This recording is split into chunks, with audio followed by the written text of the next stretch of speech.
Bonjour à tous, c'est Lilian. Je vous retrouve après un certain moment, parce que je mets du temps à faire mes chroniques, pour vous parler des Dragons de la Cité Rouge, un livre écrit par Eric Witzel, un auteur français. C'est un stand-alone, donc il reste tout seul, qui n'a pas de continuité.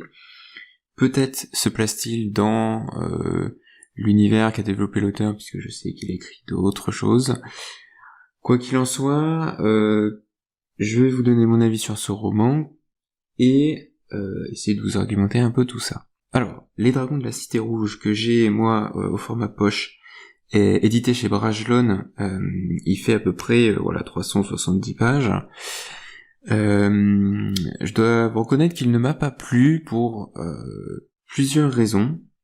Tout d'abord, l'histoire est un enchaînement de clichés, de la fantaisie, ce qui fait que, quand on est comme moi, quand on lit de la fantaisie depuis ses 7 ans, depuis qu'on sait lire, on a déjà vu ça. Donc c'est pas ouf, on est sur vous savez, le genre d'histoire, on va d'un point A, d'un point B, puis on passe sur le point C, puis on passe sur le point D, où on a la série d'événements qui s'enchaînent de façon très linéaire, ce qui m'avait tout à fait plu quand j'étais plus jeune et que j'avais lu Drizzt Do'Urden ou des choses comme Donjons et Dragons.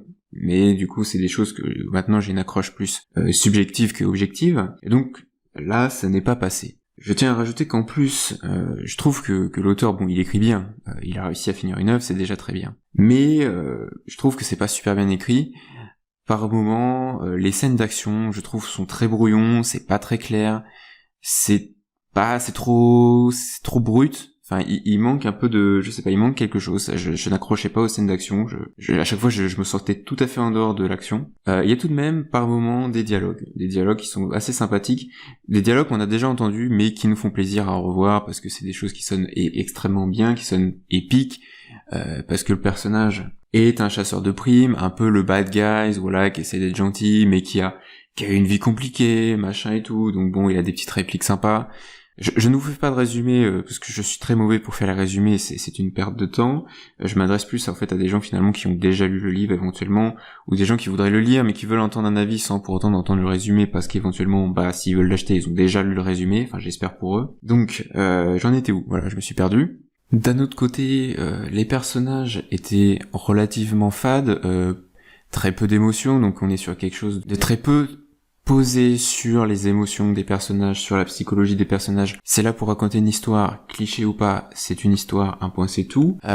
Et du coup, il y a un peu de sorte de, peut-être de volonté de faire référence à des classiques de la fantasy, de faire quelque chose dans cette idée-là, mais qui, du coup, parfois, je sais pas si on doit le prendre avec une sorte d'humour, de le prendre avec cette joie de retrouver des poncifs d'un genre, ou si faut prendre la chose sérieusement, parce qu'il y a des moments où le personnage principal est extrêmement sérieux, le ton est sérieux, l'auteur met en avant le côté tragique, mais puis il y a des moments où, je sais pas, c'est un peu absurde, je trouve. Enfin, j'ai noté dans mes notes que par moments c'était un peu décousu, c'est un peu brouillon, quoi.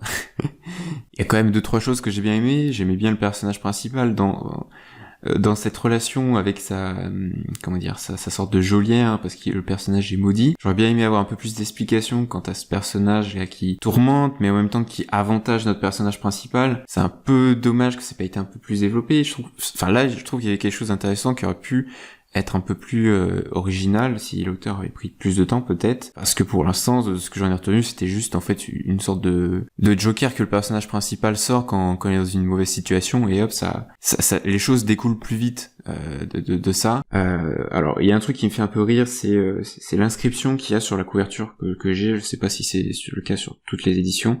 Il y a une citation de Maxime Chatham, qui apparemment est un ami de Eric Witzel, qui dit ce que j'ai lu de plus réussi en la matière. Alors ce genre d'inscription un peu dithyrambique sur les livres, là en l'occurrence on a bien la preuve que ça pue, parce que je suis désolé de le dire, mais j'ai du mal à me dire qu'une œuvre de fantasy de 377 pages écrite un peu sur les fesses avec une histoire aussi bateau peut être un chef-d'œuvre, parce que elle aurait été écrite effectivement en 1950, où on n'avait pas trop vu de fantasy encore, au balbutiement du point de vue du grand public, je ne dis pas, mais là, c'est un peu exagéré, donc ne vous faites pas piéger c'est un peu la morale de cette histoire, de cette chronique. Ne vous faites pas piéger par ce genre de choses qu'il y a sur les livres, qui des fois sont tout à fait et parfaitement fausses, et ça reste effectivement que du marketing. En somme, ce que j'ai envie de dire, alors attention, je suis honnête avec vous, je n'ai pas aimé ce livre. La probité, votre probité, veut que si vous voulez vérifier, il faut que vous lisiez le livre. Ne vous contentez pas de mon avis. Si vous voulez vous faire un objectif, évidemment, ne vous précipitez pas pour vous faire un avis, parce que c'est pas non plus un truc de fou. Si vous voulez perdre du temps, éventuellement. Donc en somme, voilà, c'est un de ces livres qui se perd dans le bataillon des livres peu intéressants et qui sortent à la pelletée de temps en temps. Voilà, c'est tout ce que j'ai à dire. Alors je sais que ça peut être un peu négatif, mais c'est important de rappeler qu'il n'y a pas que tout le temps des livres qui nous font plaisir. Voilà, parfois sur Booktube on voit beaucoup de gens qui disent voilà, j'adorais ce livre, j'ai adoré. Bon, des fois on lit des choses qui ne nous plaisent pas. C'est pas que c'est de la merde, ça nous plaît pas, ça ne nous concerne pas, et moi ça ne me touche plus, ce genre d'histoire qui m'aurait effectivement plu il y a 10 ans, oui, pas j'allais dire 20 ans, mais j'étais presque pas né, donc je lisais pas. Enfin bref, je vous remercie de m'avoir écouté, et on se retrouve dès que possible. J'ai lu des livres, j'ai des chroniques à faire, mais je ne prends pas nécessairement le temps de le faire, ce qui est bien dommage, je crois. Bonne journée à vous.